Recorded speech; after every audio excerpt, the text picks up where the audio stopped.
Bueno, continuando con los mitos del rey Arturo, estamos con el libro de El poder de Camelot y la reina prohibida. Y vamos a iniciar el capítulo 4. El caballero y el dragón. Aunque Elaine lo deseaba, a cada segundo el agua hirviendo no acababa nunca con su vida. A ella le parecía que el hervor la estaba desollando viva y que la piel iba a caérsele a tiras. Sin embargo, no le salía la más mínima ampolla. La agonía, sin embargo, era la misma que habría sufrido de no ser aquel un efecto mágico, sino una tortura con auténtica agua hirviente. Enloquecida de dolor, la joven había gritado hasta que se le quebró la voz, y solo quedó en ella un gemido mudo que repetía sin cesar. Todo el castillo de Casé acudió para intentar liberarla. Era imposible escuchar sus alaridos sin que se le rompiera a uno el alma, y apiadándose de ella, tratara de auxiliarla de la manera que fuese, aún arriesgando la vida. Sin embargo, todo el que se acercaba a la tina se sentía abrazado, del mismo modo que le sucedería si se asomase a un volcán en erupción, enfrentando a un calor tan intenso que parecía capaz de hacer arder los cabellos y estallar los ojos. Los más osados, un puñado de soldados de la guarnición, se protegieron con armaduras, petos y yelmos. Pretendían volcar la bañera. Gruñendo y bufando, lograron alcanzarla, a pesar de que sentían que se incineraban vivos, pero le resultó imposible aferrarse a ella. Resbalaban sobre el vapor en su cercanía, y cuando el metal de sus protecciones se recalentó, tuvieron que regresar a toda prisa y deshacerse de él, creyendo que estaban quemados. Al desprenderse de las piezas, veían con asombro que su piel estaba intacta, cosa de brujería. Con la cordura dañada por el incesante dolor, Elaine exilió su mente a las tierras del delirio. Entre confusos y febriles sueños, se vio a sí misma caminando por los campos de Listenois, vagando por la tierra fértil y recién arada, y ataviada con un vestido de gasa ondeando al viento. Sobre la cabeza lucía la corona de su padre, tan ligera que habría dicho que pertenecía a su propia cabeza. Ahí no había tormento, solo una dicha indecible.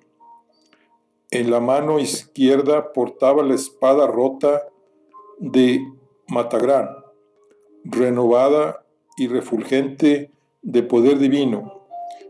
En la derecha, el santo grial, con el que regaba los mismos campos que pisaba descalza. Al entornar los ojos y buscar en la distancia, no distinguía más que una bruma blanquecina que reflejaba el brillo del sol. En su delirio se preguntaba si estaba muerta o si había llegado al paraíso. De pronto, al querer volcar otra vez el grial, se percató de que éste había desaparecido. La mano vacía se dirigió por instinto a su vientre y los dedos se hundieron suavemente en su piel. Dormitó con placidez hasta que, de súbito, unos gritos la despertaron. Buscando con la mirada, distinguió un rostro conocido que se perfilaba entre la bruma a distancia prudente. Con él también regresaba el dolor. ¿Cuánto tiempo llevaba sumida en aquel suplicio? Una voz familiar la sacó de su delirio. Hermana, he venido a sacarte de aquí. Eleazar, se dijo, incrédula, volviendo de golpe a su ser, al cuerpo atrapado en la ballera y al terrible sufrimiento. Pese a ello, contemplar por un momento la faz seria y bella de su hermano, alejado de la bañera, pero atento a ella, le produjo tal alivio que no pudo evitar las lágrimas. Eleazar intentó llegar hasta la tina. Iba embutido en un uniforme de cuero tratado para resistir el agua. Con él parecía seguro de estar a salvo. Con todo, al acercarse, el calor se le volvía también insoportable. Ella alzó los brazos hacia él, intentando hablarle, aunque no era capaz de emitir más que un penoso gemido. Eleazar avanzó otro poco y, movido por la bravura que solo el amor es capaz de suscitar, avanzó también, los brazos con la esperanza de poder cogerlos de ella y rescatarla al fin.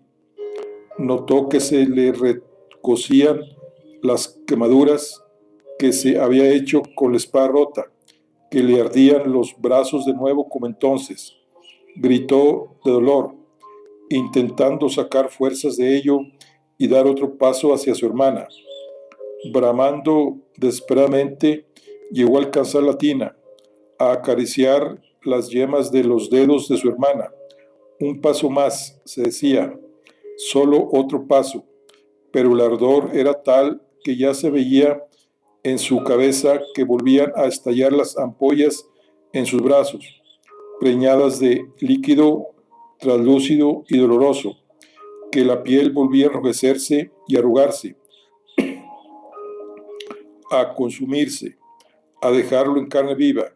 Llegó al límite, soltó un alarido que le desgarró la garganta y echándose atrás cayó al suelo, de donde lo recogieron los guardias.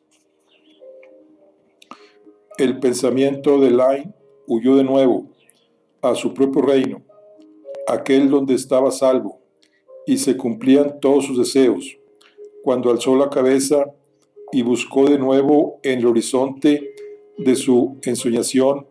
La copa santa había vuelto a su mano y volvía a estar llena de agua fresca con la que saciar la sed de la tierra. Ahí se estaba bien. Todo su ser le decía que tenía que quedarse ahí, que tenía que abandonarse, pues solo si lo hacía pondría fin al dolor por siempre. Mi señora, no os dejéis vencer, no os durmáis, os lo ruego. ¿Quién le hablaba? Parecía la voz de su criada. Se debatía entre la ilusión y la realidad.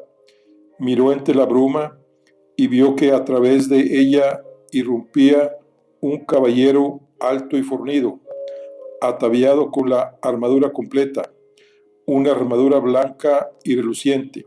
Llevaba la cabeza cubierta y llamaba la atención su rubia melena, su rostro angelical, sus ojos que inspiraban bondad. Conforme se acercaba a la bañera, apretó la mandíbula mostrando todos los dientes, gruñendo. Bien se veía que se estaba abrazando.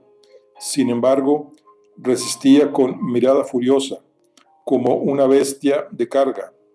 Alzó los brazos por encima de su cabeza y Elaine descubrió que aferraba con ambas manos un hacha de doble filo, de tamaño colosal, propia de un gigante. Sin pronunciar palabra y bajo la atenta mirada de todos los presentes en la sala, descargó el hacha contra el borde de la tina, dándole un golpe tan brutal que salieron chispas. La hacha quedó clavada profundamente, el agua escapando por la rotura. El caballero tironeó del arma mientras bramaba, acusando el sufrimiento, pero también para ahuyentarlo. Tal era el vigor con que sacudía el hacha que las paredes de la tina se formaban alrededor de la grieta que había abierto en ellas. Por fin, con un último grito, logró arrancar el arma. El agua escapaba a través de la grieta, si bien no en cantidad suficiente como para que se vaciase la tina. El caballero estaba tan abrazado que tuvo que darse la vuelta para alejarse, pero apenas había 2 pasos, se giró de nuevo, volteando la cabeza doble del hacha alrededor de su cuerpo hasta que volvió a levantarla por encima de la cabeza. Resultó que no se retiraba, sino que buscaba darle mayor impulso al golpe. Certeramente, el hacha penetró en la misma grieta y se hundió hasta el fondo, partiendo la pared de la tina en 2 mitades. El agua se desbordó por la abertura en un suspiro, vaciando la bañera.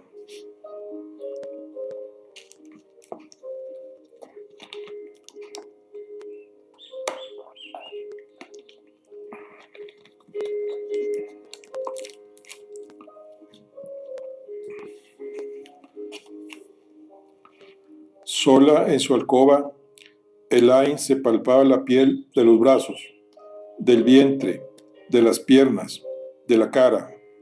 Le parecía inconcebible no tener ninguna marca. Había pasado una jornada desde que saliera de la tina abrasadora y todavía notaba las burbujas explotando en su carne y la ropa fundiéndose en su cuerpo. Sobre esas sensaciones, sin embargo, se había impuesto el recuerdo del aliento y el tacto de aquel caballero blanco que, después de rescatarla, la había levantado del suelo en sus brazos. ¿Dónde se encontraba ahora? Quería saber más de él, de cuál era su propósito, de cómo había sido capaz de rescatarla, aunque la afligían la debilidad, la fatiga, el hambre, la sed y el sueño. Había descubierto que ese deseo era más fuerte. En cuanto se despertó, pidió a su hermano, que aguardaba junto a su lecho, que consiguiera que aquel caballero se quedara en Casé todo el tiempo que pudiera. Eleazar le explicó, mientras la alimentaba con cucharadas de un suave caldo de gallina, que su nombre era Lanzarote del Lago y que era caballero de la mesa redonda, tenido en Camelot como el principal de todos ellos. Había acudido presto a la llamada de Pellez, enviado por el rey Arturo para socorrer a su reino. Solo el mejor de los caballeros puede acabar con el dragón, dijo el hermano, muy contenido. Elaine preguntó por su padre, por qué no había acudido a verla. Por mucho que se separaran en malos términos, no podía entender su ausencia en ese momento. Eleazar intentó disculparlo. En efecto, seguía herido y molesto con ella, pero no tanto como para darle la espalda. Lanzarote no es el primero que ha intentado dar muerte a la bestia, le explicó.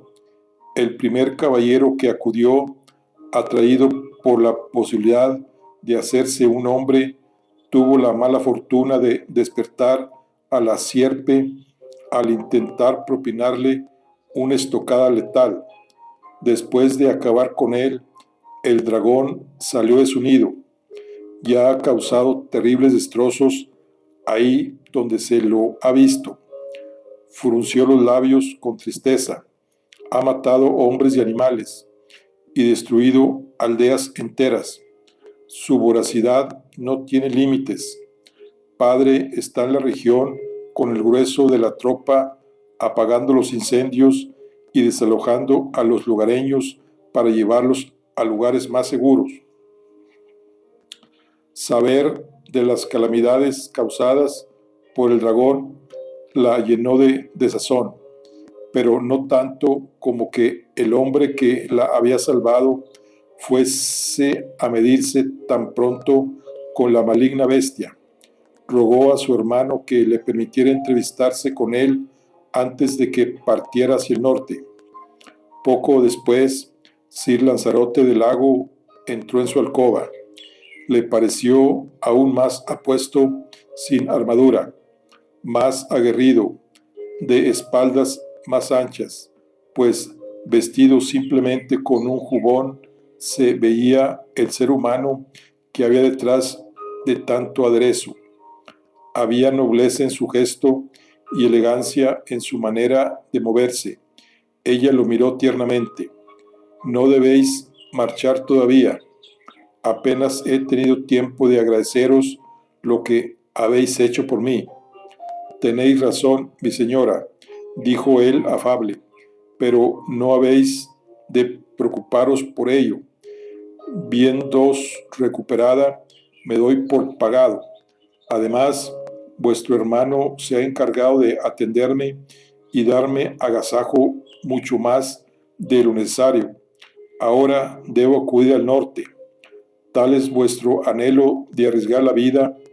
Elaine notaba la saliva amarga. No sé si seré capaz de vencer a la bestia. Lo único que sé es que campa a sus anchas y que cada día que pasa se cobra alguna vida. No puedo esperar, viendo el horrendo estrago que está causando el monstruo en esta tierra generosa. Ella avanzó la mano para cogerle la suya. El caballero, que no lo esperaba, no pudo evitar que se notara su sorpresa. ¿Quién os acompaña?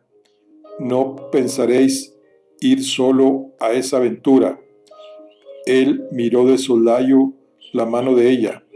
Daba la impresión de que la calidez de aquel contacto lo estremecía. Prefiero ir solo. ¿Estáis seguro? Lo estoy, mi señora. Este no es un viaje cualquiera.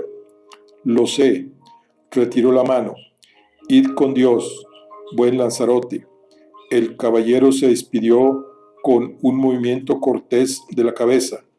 Mientras se dirigía a la puerta, Elaine le dio la espalda y se recostó de lado para no ver cómo se iba. Tal vez aquella entrevista, la primera que tenían, sería también la última. Quizá acababa de hablar con un hombre que, sin saberlo, ya estaba muerto. Qué tiempos tan extraños le había tocado vivir. Cerró los ojos e intentó descansar un poco. No tardó en abrirlos. Le parecía que no iba a descansar nunca más, que se había acabado esa parte de su vida.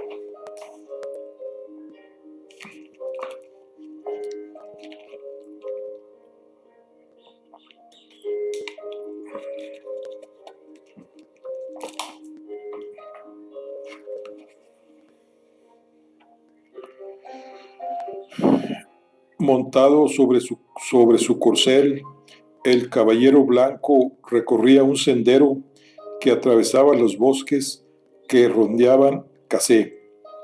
Había salido del castillo a media mañana y hasta que no remontó un cerro y luego se hundió en una vaguada, no lo perdió de vista. Por fin sentía que lo dejaba atrás y que comenzaba el siguiente episodio de la aventura que lo había llevado a Listenois. Para viajar más rápida y cómodamente, no vestía la armadura completa, sino solamente la coraza sobre la cota de malla. El resto de las piezas las llevaba recogidas en una red sobre la grupa de su montura. Las armas y el escudo los portaba a ambos lados de la silla. Llegó a sus oídos el trote de un caballo que se aproximaba por su espalda. Al volverse y ver quién venía, quedó estupefacto. Elaine de Corbenic llegó hasta él a lomos de un hermoso tordo argentado. Montaba a horcajadas, como una consumada jinete. Vestida con ropas de viaje, llevaba comida y abrigo en la silla. Una vez reunidos, los dos caballos acompasaron su ritmo conforme avanzaban por el sendero. Lanzarote no tenía palabras, pero su mirada lo decía todo. La región donde habita el dragón está llena de cavernas y desfiladeros. Necesitaréis un guía. Mi señora, repuso él en lo que parecía el inicio de un parlamento, pero no llegó a pronunciarlo, porque ella no le permitió hacerlo.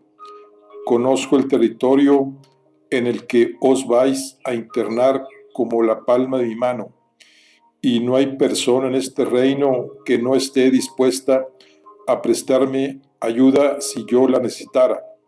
No discutiré con vos porque no tiene sentido. Admitid vos que no podéis echarme de vuestro lado en mi propia casa. Lanzarote torció el gesto, pero el brillo de sus ojos desvelaba la impresión de complacencia que le causaba la joven. Eleazar le había referido su aventura en la roca y su encuentro con una criatura del diablo. Confesó que él no había podido hacer nada contra las sombras que dominaban el castillo y que fue ella quien se enfrentó a un espectro maligno en solitario. Liberó las almas que había apresado y recuperó la espada de Matagrán. Los sirvientes de la joven no tenían más que alabanzas para su nobleza y su carácter decidido. Buena prueba de su temple era el modo en que había resistido el tormento mágico a que le había sometido Morgana. Apenas un par de días después se hallaba tan recuperada que podía montar a caballo y cabalgar con él para enfrentarse a un dragón. Parecía una mujer que no temía al dolor, pues había padecido todo el que podía padecerse, y que tampoco temía a la muerte, pues había deseado morir 1000 veces durante el tiempo en que hirvió su cuerpo. Es cierto, no puedo expulsaros de mi lado, siéndola de algún modo vuestro huésped, le dijo. Acompañadme hasta la región donde habita el monstruo y señaladme el camino de su guarida. Pero os ruego, por lo que más queráis, que permitáis que sea yo solo quien cubra el último trecho del camino. Me congratula comprobar que vuestro corazón late con el coraje que rehuye a muchos. Ahora bien, no olvidéis que es de un dragón de lo que estamos hablando. No quisiera privar a este reino de su dama más hermosa y audaz, pues no me parece que pueda haber tesoro alguno capaz de compensar semejante pérdida. Elaine se sintió azorada. Le hacía feliz tener la aprobación del caballero para acompañarlo, aunque solo fuera una parte del camino. Lo que no había esperado era que su aprecio fuera más allá, ni que le regalara tales cumplidos. Reprimió el deseo de abrazarlo para que él no lo malentendiera. Viajaron ligeros, pero sin dejar de conversar. Aunque él era discreto, ella sabía hacerle hablar. Contemplándola a su lado, hablando animadamente sobre el caballo, Lanzarote tuvo que admitir que la joven le inspiraba simpatía y que se alegraba de disfrutar de su compañía. Tuvo ocasión de cerciorarse en qué podía ayudarle su presencia cuando, camino al noreste, le salió al paso una columna de campesinos que arrastraban sus exiguas pertenencias por un camino enfangado. Estaban empapados, heridos, algunos incluso lisiados. Elaine desmontó para ir a hablar con ellos. El dragón había atacado su aldea la noche anterior, se había comido todo su ganado y quemado las casas hasta los cimientos. Cuando uno de ellos había perdido a un amigo o a un familiar. Cada uno de ellos había perdido a un amigo o a un familiar. Tenían la moral destrozada. No hay arma que pueda atravesar su pellejo, exclamó una mujer que lloraba. No hay nada que hacer, solo nos queda encomendarnos a Dios, gritó otro hombre. Marchaos, aún estáis a tiempo. Una mujer cogió de la manga a la joven noble. Tenía el rostro demacrado. Señora, nos hemos quedado sin nada. Así aumentaron las exclamaciones y lamentos en un murmullo ininteligible. Acudid a las tierras de Casé y decid que vais de mi parte, dijo Elaine con voz clara sobre los gritos de los aldeanos. Llegaréis ahí bordeando las montañas hacia el suroeste. Veréis el castillo sobre una colina cerca del río Ituna. La casa del rey no puede resucitar a los seres queridos que habéis perdido, pero os proporcionará techo y comida. Extrajo de las alforjas de su caballo su hatillo de provisiones, que repartió entre las manos ávidas que se extendían hacia ella. No perdáis la fe, pues el noble caballero Lanzarote del Lago necesita vuestras oraciones. Los campesinos dieron gracias con lágrimas en los ojos. Después de separarse de ellos, Lanzarote contemplaba a su compañera de viaje con otros ojos. No solo era arrojada y serena ante el peligro, sino también generosa, capaz de una tierna delicadeza. Le parecía una persona noble en muchos aspectos, poseedora de una facultad que muchos impostaban, pero bien pocos albergaban de veras, auténtica majestad. Aquella joven había nacido para conducir a su gente, había nacido para ser reina. Aún no me habéis explicado por qué tenéis tanto interés en acompañarme a buscar un peligro muy cierto, le preguntó Lanzarote. ¿Acaso creéis que tenía algo mejor que hacer? Respondió ella. Se internaron en unas trochas pedregosas, concentrados en sortear los obstáculos del camino. Permanecieron en silencio, pero el caballero no podía evitar estudiar a su compañera de reojo. Elaine era de mente veloz, penetrante, incansable. ¿Por qué no estaba en la corte de su padre aconsejándolo? De ser él rey, nunca la alejaría de su lado. Poseía una belleza asilverada y una mirada cautivadora, virtudes que podían proclamarse a sí mismo de aquella tierra suya, de la que parecía la encarnación pura. Con todo, percibía en ella el desarraigo, lo cual era algo que compartían. ¿Acaso tenía ella motivos? Por su parte, Elaine también advertía peculiares contradicciones en aquel caballero. Era hermoso hasta el desvarío y de trato extremadamente cortés, pero en lugar de buscar rodearse de ojos que le devolvieran admiración por esas cualidades, era un solitario. Se le tenía por el mejor caballero del rey Arturo, el primero de la mesa redonda. Con todo, daba la impresión de que desconocía lo más sencillo y puro. En el mundo había la felicidad. Su melancolía se había impuesto durante la mayor parte del camino. Era blanco por fuera, pero gris por dentro. ¿De dónde nacía su tristeza? La tentaba la resolución de ese enigma, desvelar su causa y revertir su efecto. Todo un reto. Elaine sintió profunda pena Cuando arribaron al territorio en el que se cobijaba el dragón, las granjas estaban arrasadas, los campos repletos de cadáveres, de reses calcinadas y animales salvajes muertos. Ascendiendo a las alturas donde se hallaban las principales minas de la región, hallaron unos mineros que se habían encerrado en cuevas de las montañas, paralizados por el terror.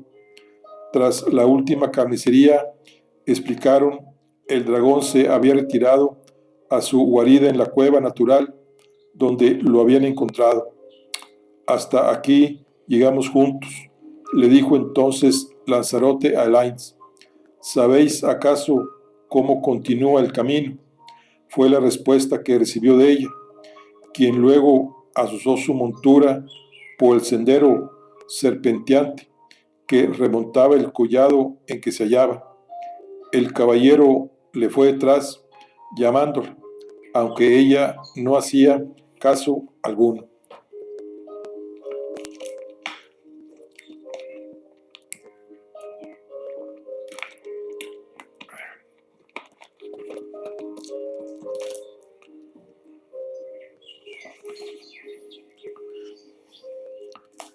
El monte donde se había descubierto el cubil de la bestia era uno al que llamaban del leopardo, pues era alargado y con algunos picos que se asemejaban a un gran felino estirado y alerta.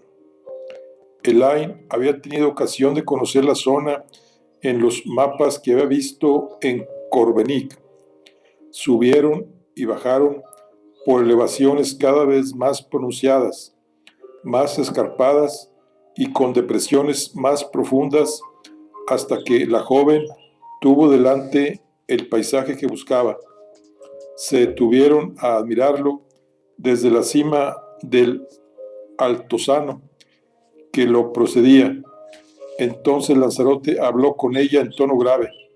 Mi señora, os exijo que no sigáis adelante. Ya es suficientemente peligroso que hayas llegado hasta aquí. No sufráis más, buen caballero. No pretendo meterme alegremente dentro de las fauces del dragón. Como os dije, vengo solo a indicaros el camino y me quedaré atrás, pero permitidme bajar a esta hondanada, pues he visto en los mapas que se encuentra ahí un lugar muy especial y tengo curiosidad por verlo. Después os dejaré solo. Lanzarote aceptó, si bien no del todo conforme. Bajando por la vertiente húmeda de la colina, se hundieron en la depresión del terreno que antecedía al monte del Leopardo. Ahí abajo el bosque era tan espeso que la luz solo llegaba en tonos verduzcos y fríos. En lo más profundo de la fronda se hallaba la milenaria necrópolis por la que Elaine sentía curiosidad, una verdadera ciudad de muertos, donde los antiguos habían erigido monumentos fúnebres y habían enterrado los restos óseos que restaban tras la incineración de los suyos. El lugar era aún más siniestro a causa del abandono y el deterioro que había producido el cambio de costumbre en la isla. Los viajeros lo atravesaron sumidos en un silencio reverencial, mientras Lanzarote prestaba oído a cualquier posible movimiento en la oscuridad del boscaje. Sucedió entonces que, a su paso, una miríada de insectos alados se alzó del suelo, zumbando enloquecidamente. Sacudiéndoselos de encima, vieron que por todo alrededor salpicaba la tierra una dispersión infernal de cráneos aplastados y remordidos y carcasas de animales partidas por la mitad por gigantescas dentelladas, la carne podrida, sin duda se hallaba ya en el patio de recreo del dragón. Cuando dejaron atrás los despojos más putrefactos, el caballo tordo de Elaine tropezó con una cabeza bovina arrancada por una garra en tiempo reciente, y el animal relinchó, sobresaltándolo a los dos. Ella logró calmarlo, acariciándole el cuello y las crines, y susurrándole al oído.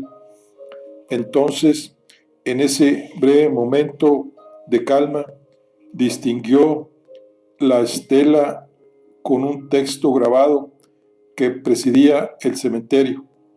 Sobresalía muy visible en lo alto de un tumulto a cuyos pies continuaba el camino que ascendía al monte del Leopardo, como si diera la bienvenida a los viajeros que hacia ahí se encaminaban. En ella había una inscripción muy antigua que expresaba lo que parecía ser acertijo en palabras de la antigua Roma. Aquí vendrá un leopardo de sangre de reyes y matará a la serpiente maligna, y este leopardo engendrará un león, el cual sobrepujará a todos los caballeros. Elaine sintió un estremecimiento al leerlo. Era una suerte de profecía. Hablaba de una serpiente maligna, prefigurando, al parecer, la llegada del dragón, y también del leopardo que daba nombre al monte, pero que era un caballero de alta alcurnia con sangre de reyes, tal como Lanzarote, que era hijo del rey Ban de Benoic. De algún modo, una profecía escrita en otro tiempo del mundo y grabada en el camino que generaciones después había de tomarse para culminar la aventura de la que ahí se hablaba. Parecía referirse directamente al caballero a cuyo lado ella estaba cabalgando en ese preciso momento. Y si era así, aquel que la escribió conocía cuál sería el curso de sus días venideros. ¿Qué es lo que dice?, preguntó Lanzarote, que al parecer no conocía el latín. Elaine tragó saliva y dijo que ella tampoco lo entendía.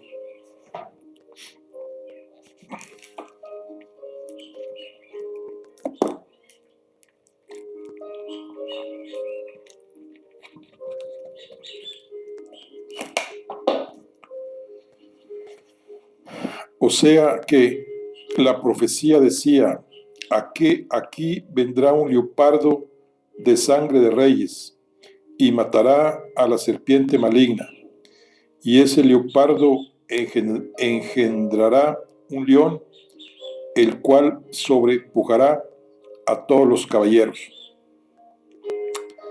Los mineros habían aprovechado una hendidura natural en el monte, una de las muchas cavernas de la región, para excavar un túnel en el fondo que se hundía en las entrañas de la tierra.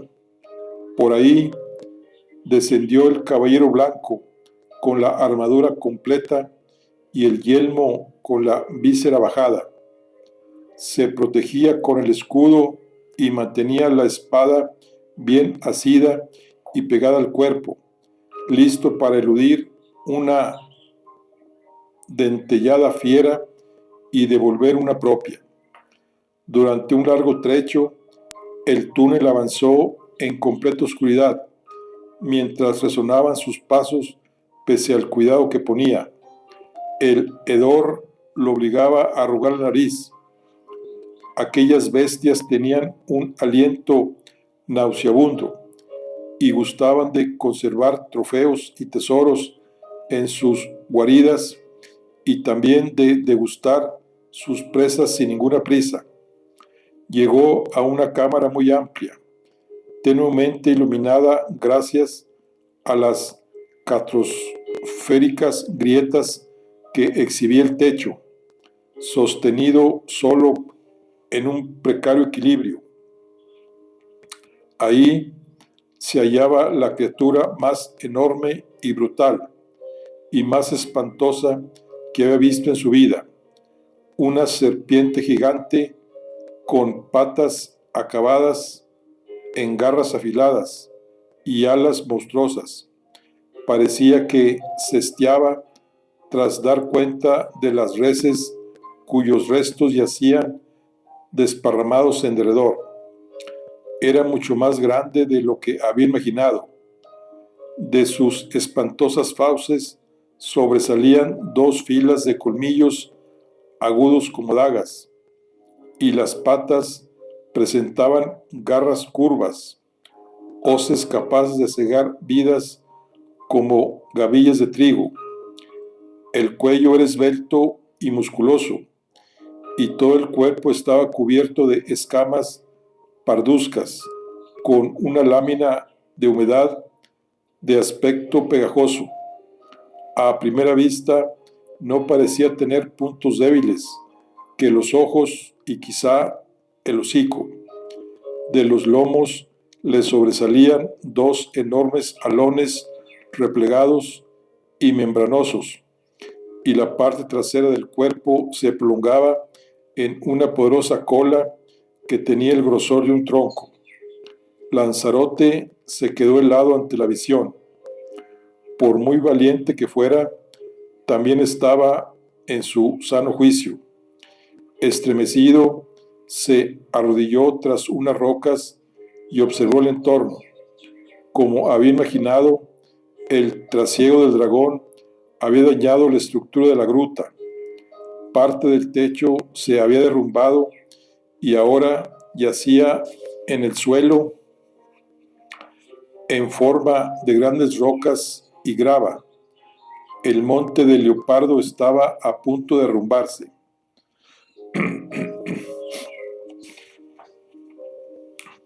Puesto que la bestia dormía, fue aproximándose sin poder evitar que su armadura traqueteara.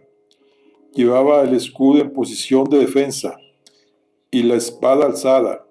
Si lograba cegarlo antes de que despertase, conseguiría cierta ventaja.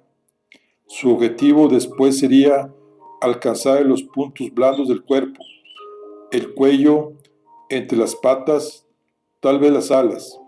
Sería una lucha desigual, alocada, pero lo sabía desde el momento en que aceptó el desafío. Estaba ya delante de la cabeza del dragón cuando sus dos párpados se entreabrieron y Lanzarote se encontró con una terrorífica pupila vertical que se clavaba en sus ojos. La bestia había despertado. El caballero corrió entonces para ponerse debajo de él. El dragón extendió una de sus garras con idea de despedazarlo. Lanzarote se echó a un lado y se agachó, pero logró eludir el golpe apenas.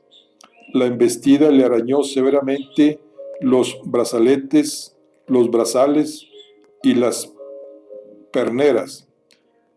De no portar armadura, aquel ataque le habría abierto las carnes. Descargó la espada para cercenar la zarpa con la articulación, pero el arma resbaló en las escamas. En respuesta, la garra se cerró sobre su escudo, que logró enganchar con sus garfios sucios de sangre. Lanzarote forcejeó para librarse sin éxito. Tuvo tiempo escaso de soltar la abrazadera cuando el dragón aplastó el escudo y lo convirtió en un amasijo de metal arrugado. Sin incorporarse aún del todo, la bestia le lanzó un zarpazo con la otra extremidad, con la cual le dio de lleno. Lanzarote se vio proyectado contra la pared de roca, chocó con estruendo y luego se desplomó desmadejado como un títere. El dragón se apoyó en las patas traseras y retrajo el cuello, tomando impulso para estirar la cabeza adelante y atraparlo con sus fauces.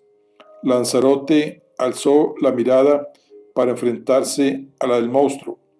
Los inmundos vapores que expelía por la garganta eran tan densos que lo intoxicaban. Retrayendo los belfos en una suerte de mueca, el dragón abrió la boca y empezó a inclinarse para engullir a su presa. Un grito desquiciado desgarró el aire y resonó en toda la bóveda, llamando la atención del monstruo y del guerrero. Lanzarote vio con asombro que Elaine salía corriendo del túnel de los mineros, bramando como una loca, y se precipitaba a toda prisa por el suelo de la caverna. Portaba en una mano que mantenía en alto un botellín de cristal con el cuello lacrado, dentro del cual se bamboleaba un líquido de color cobrizo.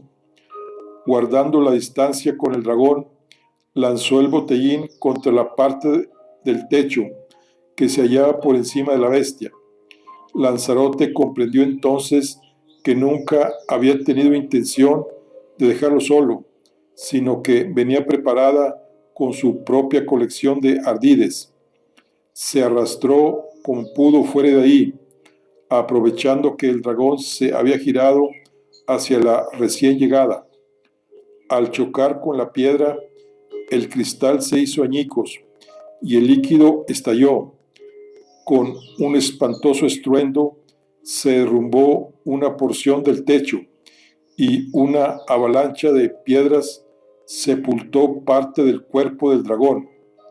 La bestia, maltrecha, se removió para intentar liberar sus alas y soltó coletazos en todas direcciones, pero solo consiguió que le cayeran más rocas encima.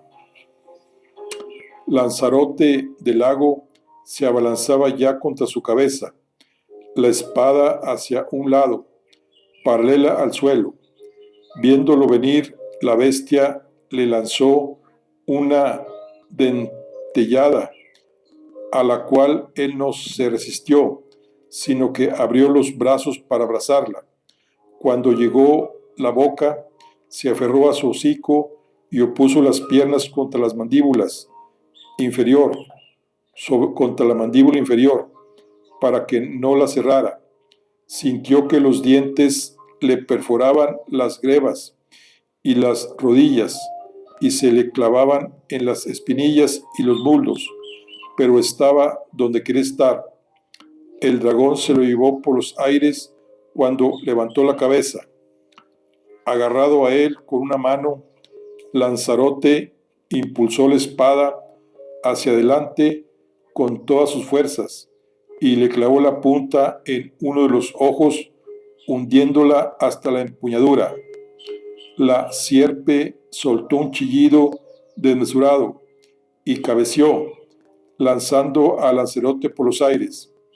El caballero golpeó contra la pared y cayó rodando al suelo. Con la cabeza resumando sangre, el dragón emitió un rugido muy adentro. Pareció que se retraía para contener el aliento. El hedor que exhalaba de su boca había cambiado.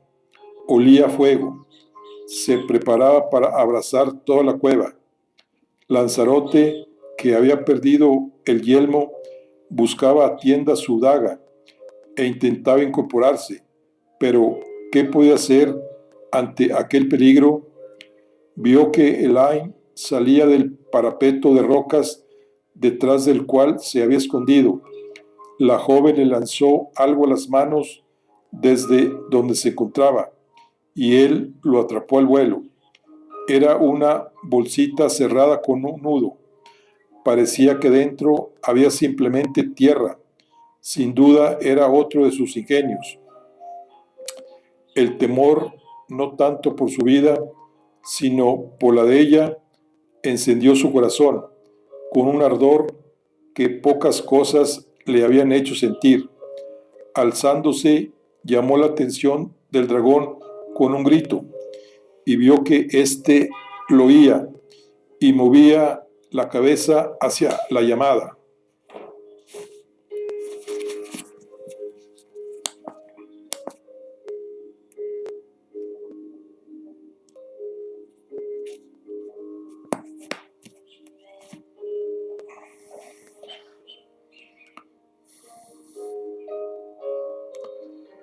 En el mismo momento en que la bestia inclinó la cabeza mientras abría la boca y una bola de fuego emergía de su garganta para verterse sobre él, Lanzarote lanzó la bolsita y la encajó exactamente entre sus fauces. Al contacto con el fuego provocó una explosión que reventó en un instante la cabeza del dragón, sacudió las paredes y dio comienzo al derrumbamiento definitivo de la cueva. Poco después, el caballero y la doncella salían corriendo de la mina en medio de una nube de polvo. El monte del leopardo trepidaba a su espalda, hundiéndose sobre sus entrañas huecas. Brillaba la luna en un cielo sembrado de estrellas y el aire fresco y puro les llenaba los pulmones de vida. Cayeron sobre la hierba, mullida y húmeda, y rodaron por la pendiente. Se detuvieron algo más abajo, donde el terreno se nivelaba, los cuerpos enredados el uno con otro, jadeantes. Ella vio que el caballero estaba empapado en sangre y se mostró espantada, pero a él no parecía que las heridas le preocuparan demasiado. En ese momento la hallaba tremendamente hermosa e indómita como ninguna. La buscó con los labios y ella dejó que la encontrara. Paladearon el dulce y cálido sabor del otro. Después, dándose cuenta de lo que había hecho, él se separó de ella y apartó la mirada, avergonzado por un impulso que juzgó impropio de su persona. Entonces ella lo abrazó y lo besó de nuevo. Durante un instante eterno, sus corazones latieron al tiempo espoleados por la gesta que acababan de llevar a cabo. Bueno, aquí concluimos la charla del día de hoy. Estamos con el libro de El poder de Camelot y la reina prohibida. Nos vemos en la siguiente. Hasta luego.